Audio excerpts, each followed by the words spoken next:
Essa semana eu recebi acho que foi no Twitter, que apareceu lá um vídeo no meu Twitter de uma propaganda, um comercial de chocolate. E acho que aproveitando a data do dia dos Namorados, eu achei muito interessante, muito bonito, muito comovente o comercial. Ele mostrava um restaurante, muito fino, muito bonito, e uma mulher chega ao restaurante e aí o maître a leva, a encaminha até uma mesa onde tem um homem, e ela se senta de frente a ele, e aí começam a trocar aqueles olhares apaixonados, aquela coisa de filme romântico, né? E aí ele pega uma caixa de bombom, coloca na frente dela, ela sorri, aí ele pega na mão dela, e quando ele se inclina para beijá-la, toca o celular no bolso dele. Aí ela faz aquela cara de quem está desapontada de ouvir um celular tocar justamente naquela hora. E ele então enfia a mão no bolso, tira o celular e fala: Oi filha, tudo bem? Você quer falar com a mamãe? Ela está aqui. E passa o celular para ela. Eu achei de uma simplicidade incrível. A pessoa que planejou essa cena, muito bonita, porque ela nos fala de amor. Ela nos fala de amor. E o tema de hoje é o amor. Eu estava vendo hoje uma música dos Beatles, All You Need Is Love. Eles repetem 19 vezes a palavra amor na letra dessa música. E amor é uma das coisas, um dos temas mais buscados por todos os seres humanos. Você liga a TV, está passando uma novela que tem lá alguém apaixonado por alguém. Você vai ao cinema, tem alguém apaixonado por alguém. Você compra um romance, tem alguém apaixonado por alguém. Amor, amor, amor em todos os cantos. E isso, obviamente, é bonito. É bonito ver o amor, né, sendo as pessoas falarem de amor. Obviamente, existem vários tipos de amor. Um cachorro ama o seu dono, mas nós não chamaríamos isso de um amor de Deus. É um amor natural, é um amor instintivo. Ele gosta do dono. Um homem ama uma mulher ama um homem, e isso é um amor também natural, porque Deus colocou isso, quando Ele criou o ser humano, Ele também colocou isso no ser humano, de eles se amarem nessa maneira natural do amor. Uma das coisas mais interessantes que eu vejo no cristianismo é que é a única religião onde Deus ama de verdade. Alguém vai falar assim: não, mas peraí, não é assim não. O Deus dos espíritas também ama, o Deus dos muçulmanos também ama, o Deus dos hindus, sei lá qual deles, porque eles têm muitos deuses, também ama. Sim, mas nenhum deles é amor. É amor. Ser amor é uma qualidade intrínseca do Deus dos cristãos, do Deus da Bíblia. Ser amor. Qualquer um pode amar, mas ser amor é uma coisa que só Deus pode ser.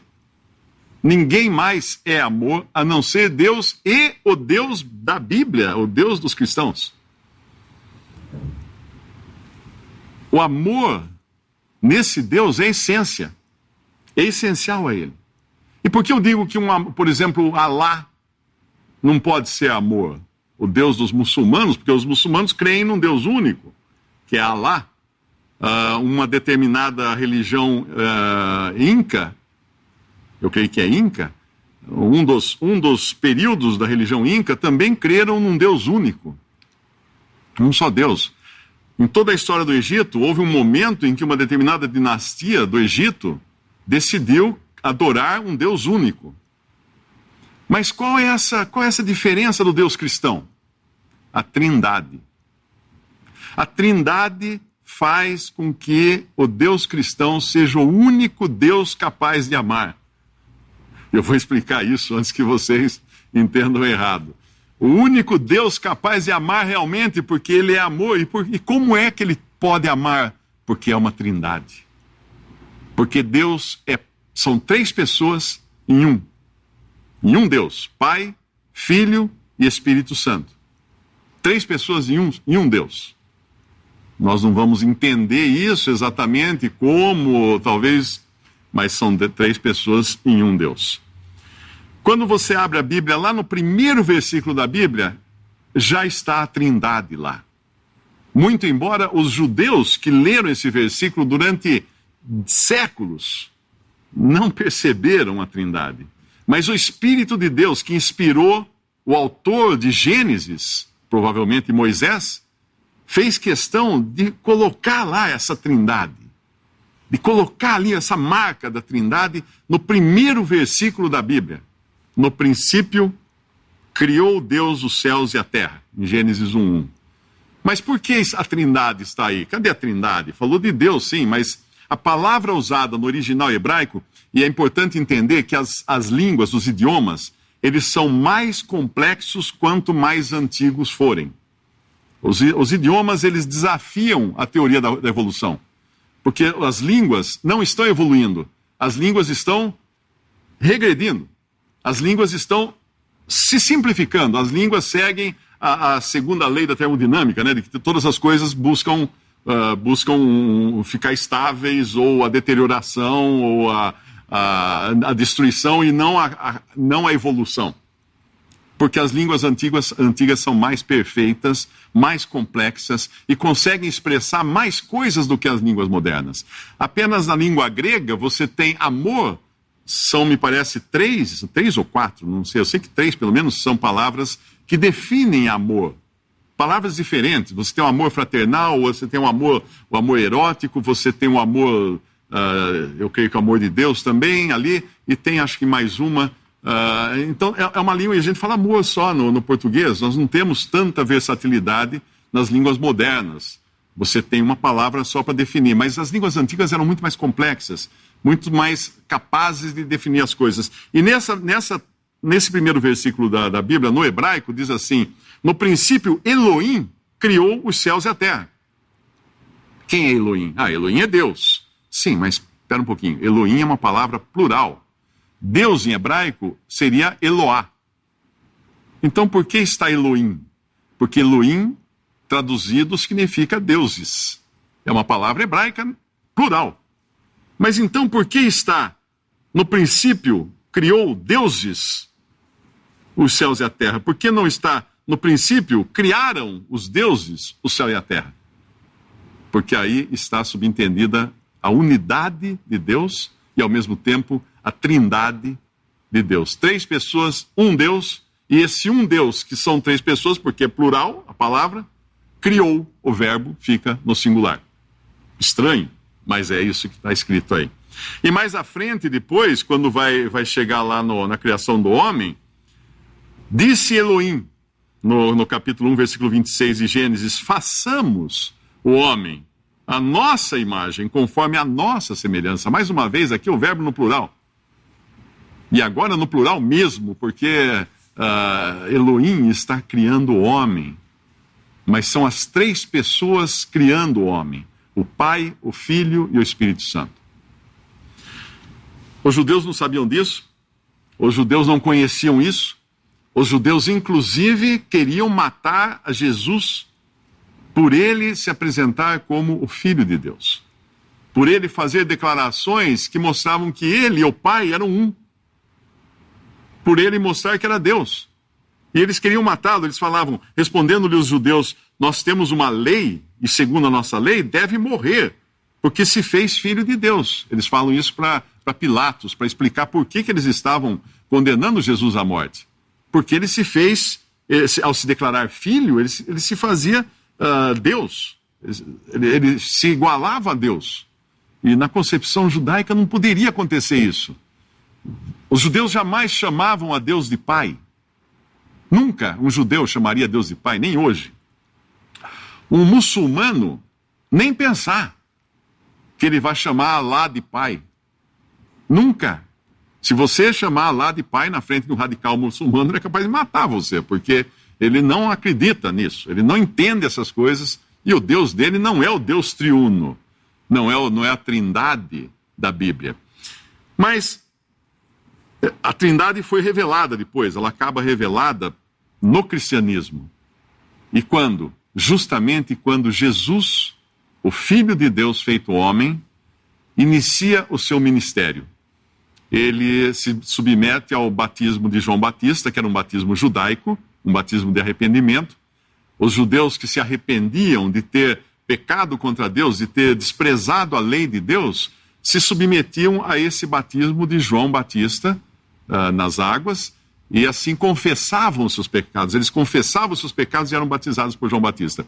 Jesus foi ao mesmo batismo, quis ser batizado porque ele quis se identificar com aqueles que estavam confessando os seus pecados para serem batizados, quis se identificar com um remanescente pequeno de judeus que entendia realmente que tinham desapontado a Deus, tinham pecado contra Deus, mas quando ele é batizado, ele não confessa seus pecados porque ele não os tinha.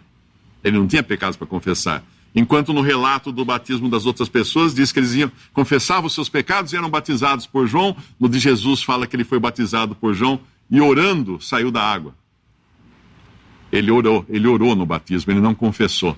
E quando ele sai da água, é justamente quando Deus traz a revelação mais completa da Trindade. Mateus 3, 16 a 17 diz assim: E sendo Jesus batizado, saiu logo da água, e eis que se lhe abriram os céus, e viu o Espírito de Deus descendo como pomba, e vindo sobre ele. E eis que uma voz dos céus dizia: Este é o meu Filho amado, em quem me comprazo. Alguém pode dizer que não acredita na Trindade, não crê na Trindade, talvez por ter dificuldade de saber contar até 3. Porque tudo que você precisa saber para contar, para entender o que é a Trindade, é saber contar até 3. É só pegar esse texto e perguntar quantas pessoas ou quantos sujeitos tem aí nesse texto. Bom, tem Jesus, 1. Tem o Espírito de Deus, 2, que desce em forma de pomba. E aí o céu se abre, sai uma voz do céu, e é a voz do Pai, porque chama Jesus de Filho. Este é o meu Filho amado, 3. As 3 pessoas. Se você souber contar até 3 e tiver o mínimo de interpretação de texto, o mínimo para passar num vestibular, você consegue encontrar a Trindade nesta que é a primeira revelação da Trindade clara.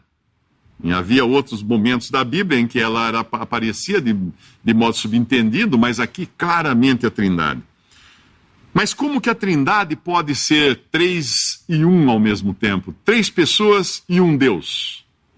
Existe um exemplo bastante simples. A gente no ginásio, quando tinha aquelas feiras de ciência, na minha equipe nunca nós fizemos isso, talvez alguém aqui fez, colocava um disco com as 3 cores primárias, vermelho, azul e amarelo, e depois tinha uma manivelinha, você virava o disco para explicar as cores, porque a hora que você virava o disco, o que acontecia com as 3 cores do disco? Elas desapareciam e o disco ficava branco, porque ali na realidade voltava ao branco, que é a origem de todas as cores.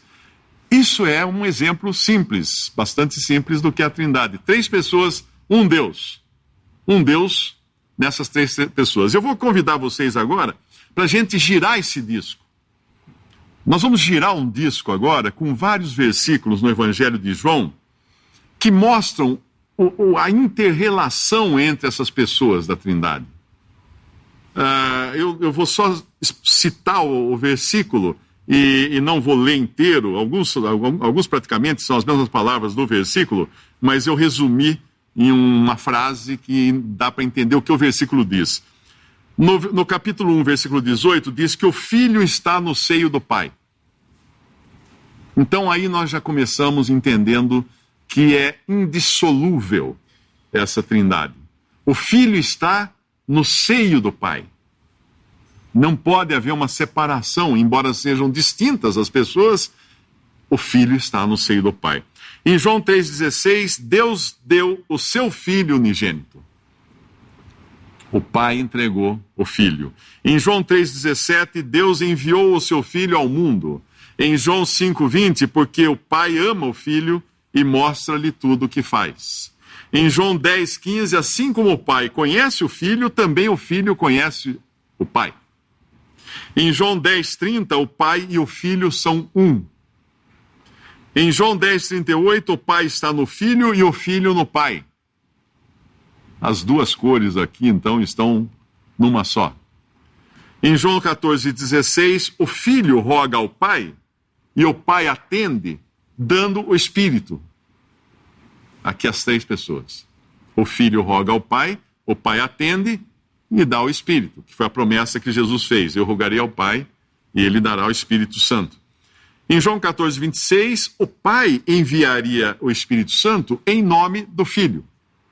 Olha que intrincada é toda essa relação, porque no momento é o Pai que faz uma coisa para o Filho, outra hora é o Filho que faz algo para o Pai, através do Espírito, então eles ficam como se fosse um círculo de relacionamento, se comunicando e fazendo coisas conjuntamente, do mesmo modo como fizeram na hora da criação de todo o universo, na hora da criação do homem. Essa trindade trabalhando em uníssono para criar e para fazer as coisas. E mais, no capítulo 14:31 de João, o Filho ama o Pai e faz aquilo que ele manda. E no capítulo 15:26, o Filho enviaria o Espírito Santo da parte do Pai para testificar do Filho. Em 16:7 de João, o Filho enviaria o Espírito Santo. Em 16:13, o Espírito Santo não falaria de si mesmo. Em 16:14, o Espírito Santo glorificaria o Filho. No 16:15, tudo que o Pai tem é também do Filho. No 17:1, o Pai glorifica o Filho para que o Filho também glorifique o Pai. Em 17:2, o Pai deu ao Filho poder sobre toda a carne para que dê a vida eterna a todos quantos o Pai lhe der.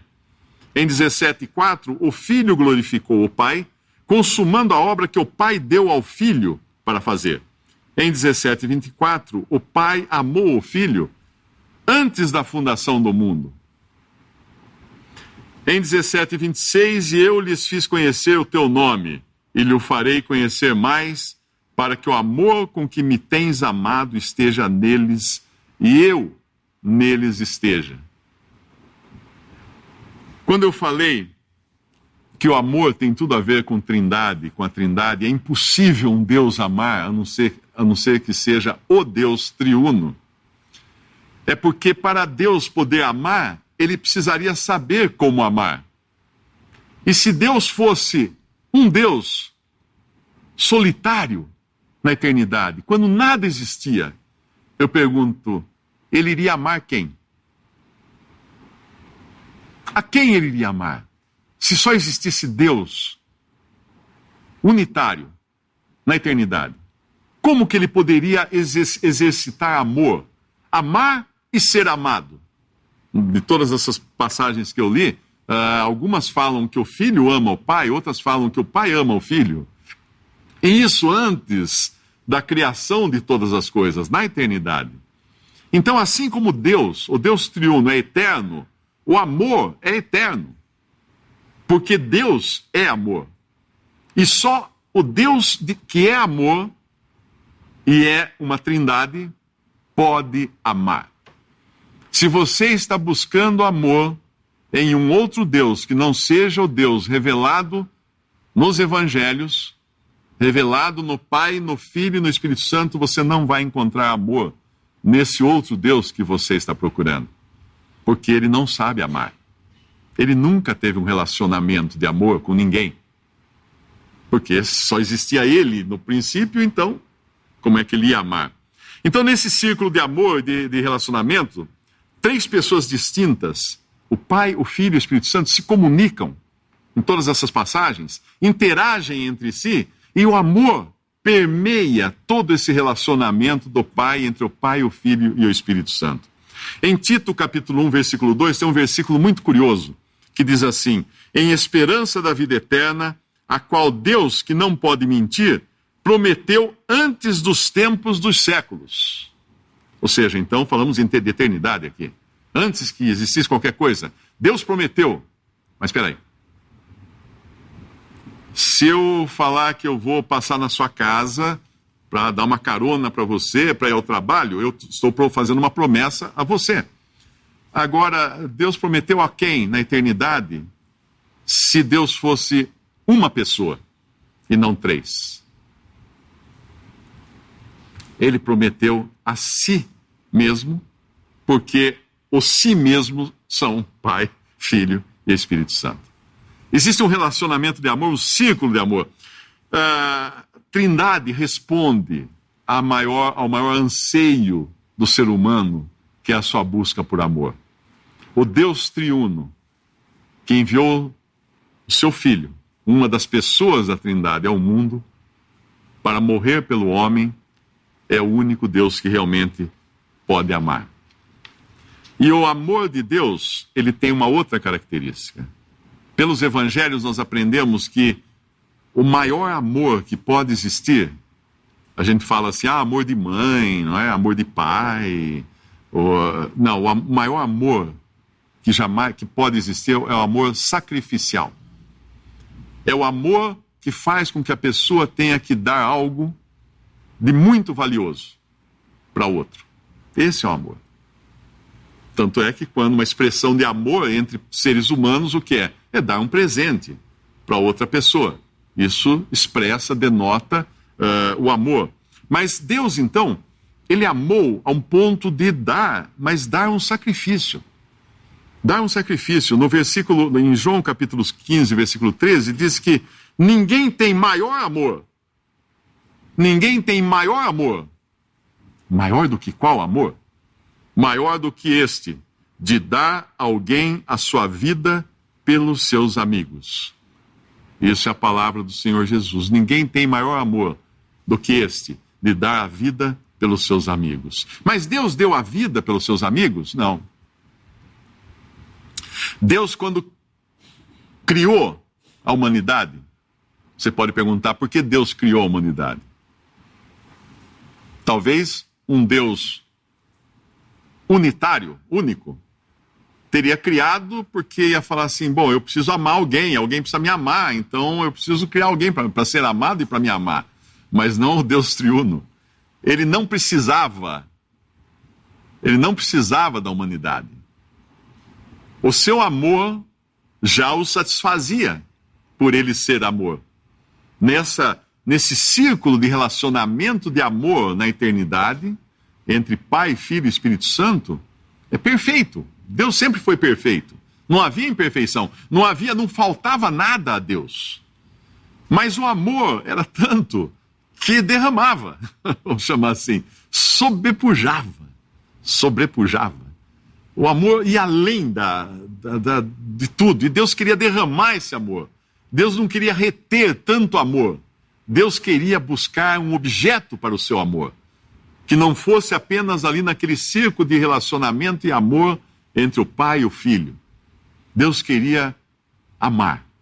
E amar de maneira abundante, amar como ninguém jamais amou. E não apenas amar amigos, porque no princípio Deus criou o ser humano para amar amigos, para amar as suas criaturas. Mas a primeira coisa que o homem fez foi: não quero. Eu não quero esse Deus. Eu quero eu ser meu próprio Deus. Eu quero eu ser dono do meu próprio nariz. E com isso, essa foi a queda do homem. Quando o homem não quis ter qualquer relacionamento com Deus, quis cortar o cordão umbilical, vamos chamar assim, do relacionamento com Deus, o homem não quis ser amado. Voltamos à cena do comercial do chocolate.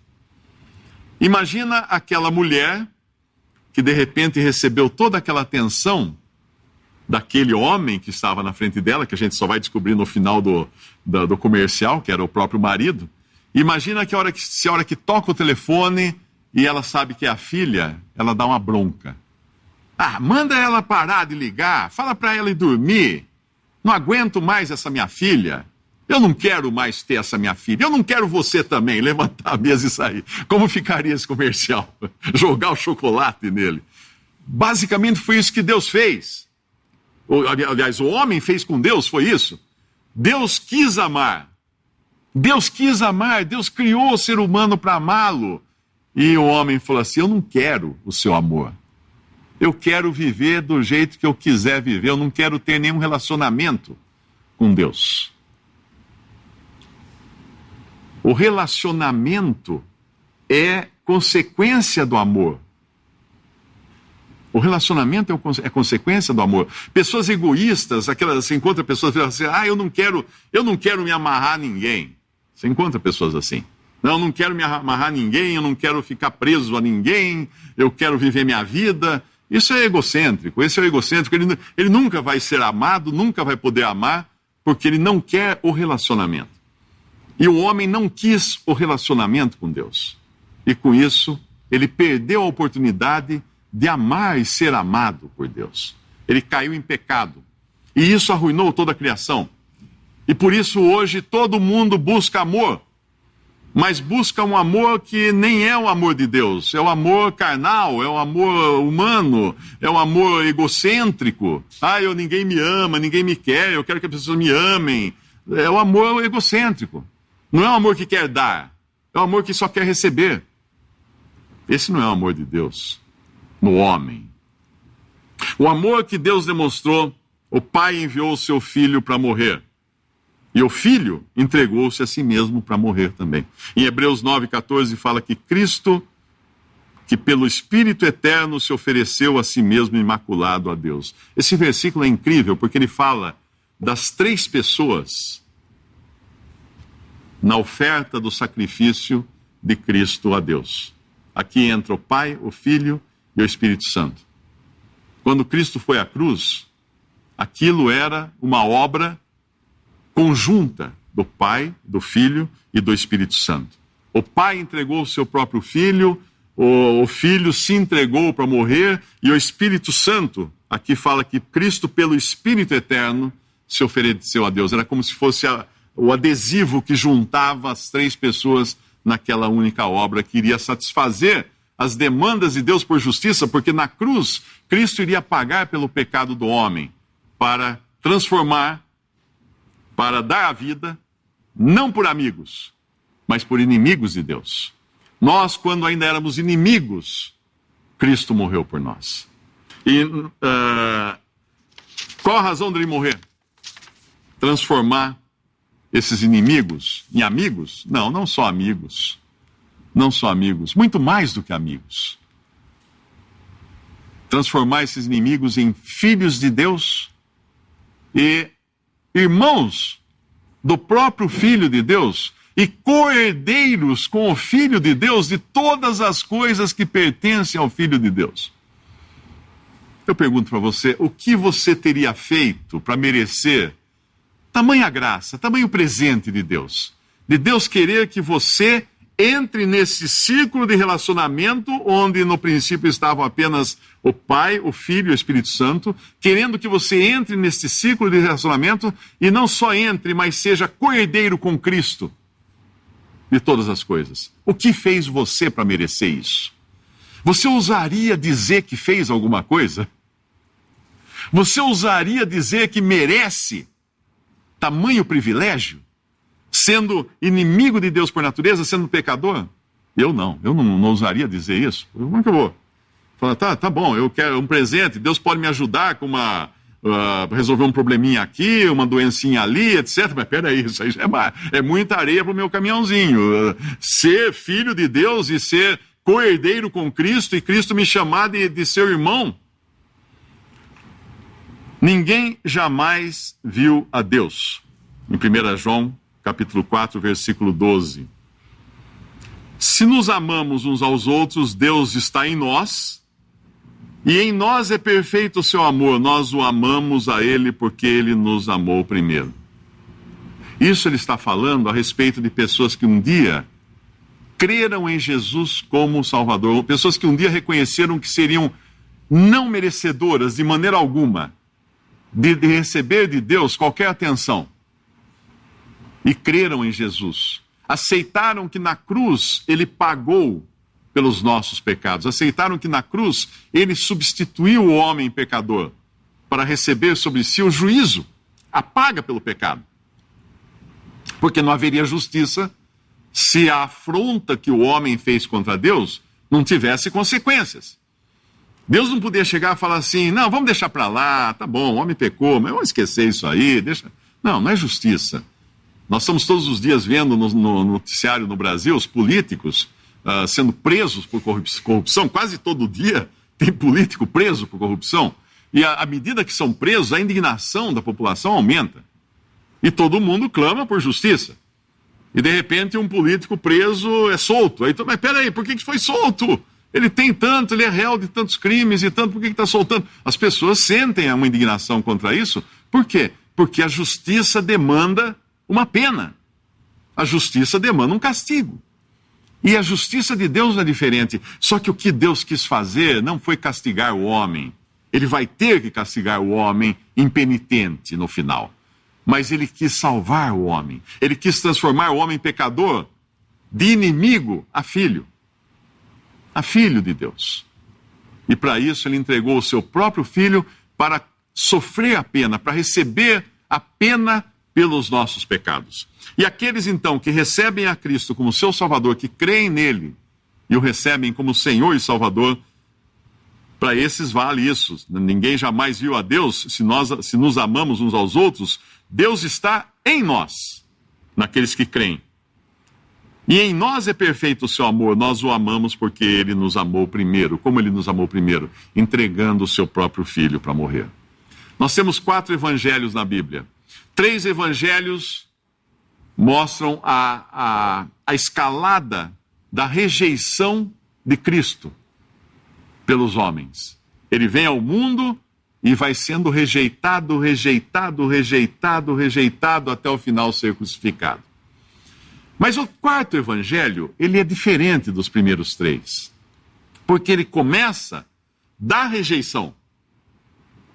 Ele não conta a história da rejeição, embora ela apareça também nas suas páginas do 4º evangelho, mas ele já de cara, já apresenta no primeiro capítulo, ele já fala que estava no mundo, Jesus estava no mundo, o mundo foi feito por ele, lembra-se lá do Elohim, que criou todas as coisas, o mundo foi feito por ele, por Cristo, por Jesus, e o mundo não o conheceu. Veio para o que era seu, e aqui está falando dos judeus, e os seus não o receberam. Mas a todos quantos o receberam, deu-lhes o poder de serem feitos filhos de Deus, aos que creem no seu nome, os quais não nasceram do sangue, nem da vontade da carne, nem da vontade do homem, mas de Deus. E o Verbo se fez carne, habitou entre nós e vimos a sua glória, como a glória do unigênito do Pai, cheio de graça e de verdade. Esse é o primeiro capítulo do Evangelho de João, quando ele começa com a rejeição completa de Cristo e ao mesmo tempo já dá a solução para isso, que é através do novo nascimento, Deus então deixando de lado aquela criação caída e fazendo nascer de novo os que o recebem, os que recebem a Jesus como Salvador, dando a eles uma nova vida, fazendo deles nova criação, uma criação agora que é feita a partir do céu, não mais do barro da terra. Adão foi criado da terra, do barro. O homem, agora recriado em Cristo Jesus, que crê nele, é criado a partir do céu. É um homem criado a partir do céu, de uma vida que vem de Deus, não mais de uma vida da terra, da matéria da terra. Mas onde que entra o Espírito Santo nesse círculo de amor que nós estamos falando até agora? 1 João, capítulo 4, versículos 12 a 15, diz assim: ninguém jamais viu a Deus. Se nos amamos uns aos outros, vou repetir essa primeira parte que estava no versículo que eu já li, Deus está em nós e em nós é perfeito o seu amor. Nisto conhecemos que estamos nele e ele em nós, pois nos deu do seu Espírito. Como é que Deus está agora numa pessoa salva por Cristo? Deus está na pessoa salva por Cristo através do seu Espírito que vem habitar naquele que creu em Jesus como Salvador. Naquele que tem a vida nova agora. Deus está habitando nele através do Espírito. E vimos e testificamos que o Pai enviou o seu Filho para Salvador do mundo. Qualquer que confessar que Jesus é o Filho de Deus, Deus está nele. E olha agora isso. E ele em Deus. Vocês se lembram daquela passagem que Jesus fala que ele estava no Pai? Ele estava no seio do Pai? Isso ele estava desde a eternidade. Mas agora Deus recebe para si criaturas que estavam perdidas, que Cristo redimiu na cruz. Para quê? Quem confessar que Jesus é o Filho de Deus, Deus está nele. Tudo bem, aí nós entendemos. É o Espírito Santo habitando agora no crente em Cristo. Mas a continuação é interessantíssima. E ele, em Deus. O crente está em Deus.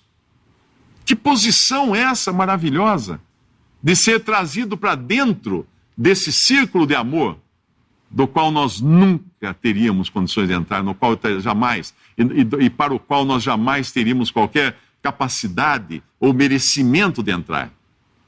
Nós somos colocados por graça somente. Quando Deus fez isso, ele quis salvar, tinha um irmão, o Bill Orr, ele gostava de fazer aquela pergunta, né, que todo mundo aqui, acho que ele já fez para cada um aqui. Quando é que Deus começou a me amar?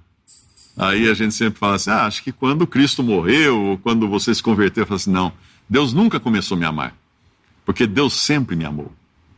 O amor de Deus sempre existiu, e ele já lançava no seu prospecto quem seriam os objetos desse amor. Em João 17, de 20 a 23, quando Cristo roga ao Pai, ele vai fazer uma coisa que é muito interessante também, porque eu comecei falando aqui da Trindade, que são 3 pessoas, um Deus. Agora veja o que Deus faz, transformando muitas pessoas em uma noiva para o seu filho. Uma pluralidade numa unidade. Assim como Deus é uma pluralidade de pessoas, Trindade, Pai, Filho e Espírito Santo, mas é um. Deus quis fazer com que o plural das pessoas que crescem no seu Filho se tornassem um também. Claro, não tendo divindade, né? Claro, mas se fossem um. E ele roga em João 17, versículo 20, ele fala assim, não rogo somente por estes, falando dos discípulos que estavam ali com ele naquela hora, mas também por aqueles que pela sua palavra hão de crer em mim. Aqui ele falou do Mário. Aqui ele falou do China. Ele falou do Beto. Ele falou de cada um que creu nele um dia. Ele já estava rogando por cada um de nós que um dia iríamos crer em Jesus. Não rogo só por esses, Pedro, Tiago, João, etc., mas também por aqueles que pela sua palavra hão de crer em mim, para que todos sejam um. Como tu, ó Pai, o és em mim e eu em ti, que também eles sejam um em nós. Em nós, a Trindade. Ele não fala sejam um em mim, ou sejam um no Pai. Sejam um em nós. Olha a Trindade. Para que o mundo creia que tu me enviaste. Eu dei-lhes a glória que a mim me deste. Que graça, que compartilhar é esse? De Cristo ter dado a glória que ele recebeu do Pai para pecadores vis, perdidos que ele resgatou. Eu dei-lhes a glória que a mim me deste para que sejam um, como nós somos um. Pai, Filho e Espírito Santo. Eu neles, tu em mim, para que eles sejam perfeitos em unidade. E para que o mundo conheça que tu me enviaste a mim, e que os tens amado a eles, como me tens amado a mim. Gente, isso é terrível. Isso faz a gente ficar pequenininho, desse tamanhinho. Imagina que aquele amor que o Pai teve desde toda a eternidade pelo Filho, é o mesmo amor que ele tem por cada um que ele resgatou, por cada um que foi salvo por Cristo. É muito grande esse pensamento. E que os tens amado a eles, como me tens amado a mim. Você já pensou que você é amado por Deus, Pai, da mesma forma que o Pai ama o seu Filho Jesus? Você já ponderou isso? E se você estiver fora desse círculo de amor, o que você está fazendo? Só resta juízo, só resta perdição para aqueles que não estão dentro desse círculo de amor. Um Deus solitário não pode ser amor porque não pode amar e nem ser amado. Por isso que o Deus já na eternidade já era amor já amava, já era amado, quando não existia nenhum ser humano por aqui. Para existir amor, então, precisa ter um relacionamento. E pela eternidade, Pai, Filho e Espírito Santo mantiveram esse relacionamento de amor. Portanto, eu queria deixar bem frisado aqui que somente um Deus triuno pode satisfazer o desejo de amor que há em cada coração. Mas não é só de amor que eu queria falar aqui hoje. Nós temos ainda alguns 5 minutos aí. Eu queria acrescentar mais uma coisa que é desejo do ser humano. É outra palavra que a gente vê o tempo todo. Todo mundo quer. Liberdade. Liberdade. Eu quero amor, mas eu quero liberdade. Eu quero ser livre. E como que eu posso ser amado por Deus e ao mesmo tempo ser livre? Porque geralmente quando se fala em evangelho, a pessoa fala assim, lá vem uma lista de regras para seguir. Agora eu estou preso. Vou ficar preso numa religião. Então o que tem a ver a liberdade com esse amor? Romanos 8:21 fala que na esperança de que também a mesma criatura será libertada da servidão da corrupção para a liberdade da glória dos filhos de Deus. Ele está falando da criação e está se referindo à liberdade da glória dos filhos de Deus. Por quê? Porque os filhos de Deus têm uma liberdade. Uma liberdade que ninguém conhece a não ser que tenha se convertido a Jesus, que tenha crido em Cristo como seu Salvador. Porque enquanto uma pessoa não crê em Cristo, ela não está liberta, ela está presa. Ela é escrava do pecado, escrava de Satanás, e paira sobre si uma pena, como uma espada pendurada por um fio de cabelo. Rompeu esse fio de cabelo, acabam as chances dela poder se libertar. Ela vai ser julgada e vai ser condenada. Em Colossenses capítulo 1, vou ler um trecho grande aqui para nós terminarmos. Em Colossenses capítulo 1, do versículo 12 em diante, diz assim: dando graças ao Pai que nos fez idôneos para participar da herança dos santos na luz. Eu já falei que herança é essa, que somos coerdeiros com Cristo depois de crermos em Jesus. O qual nos tirou da potestade das trevas, do poder das trevas. E aí é onde estão presos os que ainda não se converteram a Cristo. Ainda estão debaixo do poder das trevas, estão sendo controlados por Satanás, e às vezes nem sabem disso. Acham que estão vivendo a vida do jeito que bem entendem, não estão. Estão presos, estão como uma enxurrada que tem que seguir aquela canaleta na montanha. Ela não consegue sair daquela canaleta, ela tem que seguir. O qual nos tirou da potestade das trevas, nos transportou para o reino do Filho do seu amor. Esse é o círculo do qual eu estava falando. Em quem temos a redenção, pelo seu sangue, que foi derramado para pagar pela nossa libertação, a saber, a remissão dos pecados, a retirada dos pecados. O qual é a imagem, falando de Jesus, do Deus invisível, o primogênito de toda a criação. Porque nele foram criadas todas as coisas, que há nos céus e na terra, visíveis e invisíveis, sejam tronos, sejam dominações, sejam principados, sejam potestades, tudo foi criado por ele e para ele.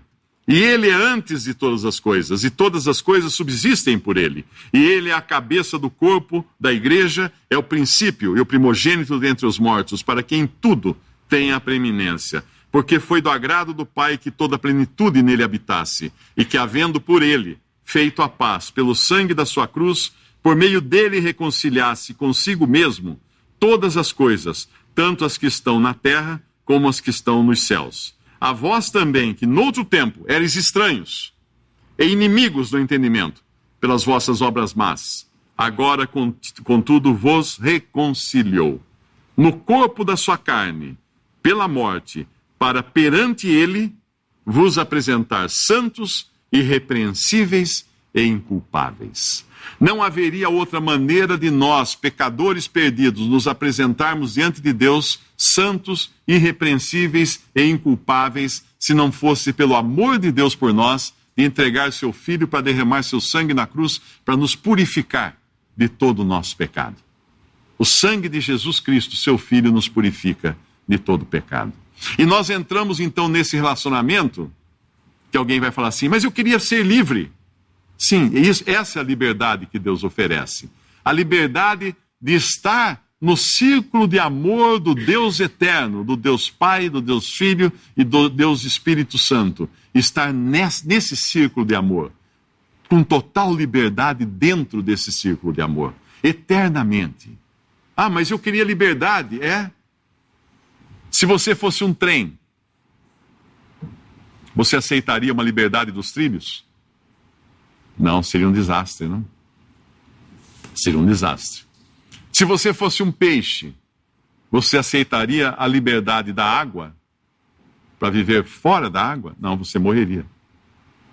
A liberdade que Deus dá ao homem é a liberdade nele. Que tamanho é Deus? Que tamanho é essa esfera de amor na qual Deus quer nos fazer nadar, mergulhar nela, nadar de braçada? Que tamanho é essa esfera de amor? Quais são os limites dessa esfera? Até onde você consegue ir dentro dessa esfera do amor de Deus? Até onde você consegue beber toda essa água dessa esfera do amor de Deus? Essa é a sua liberdade agora. Desde que você creia em Jesus como seu Salvador. Se você acha que pode existir amor sem um relacionamento, você está enganado. Até na propaganda do chocolate, existe ali um relacionamento. O homem é o pai da menina, a mãe é a mãe da menina, a menina está ligando, e ali eles estão conversando, existe um relacionamento familiar ali. Família faz parte da criação da sociedade. Existe relacionamento, e o relacionamento é o que justamente cria a liberdade para você poder desfrutar do amor. E o amor de Deus não é diferente. Podemos dar graças a Deus pela sua palavra.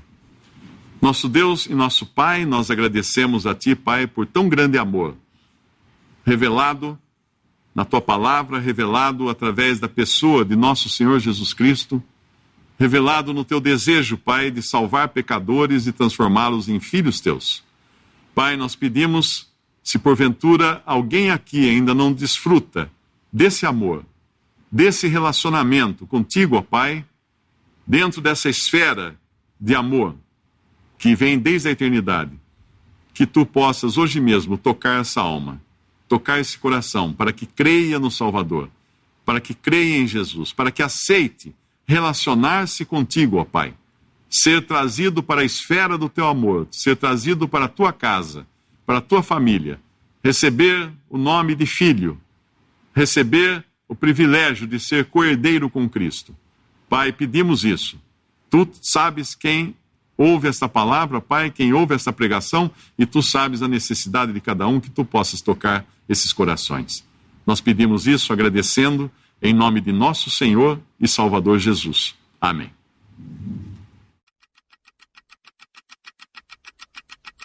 Visite 3minutos.net. Dúvidas? Visite respondi.com.br. Adquira os livros ou baixe o e-book. Também para Android e iPhone.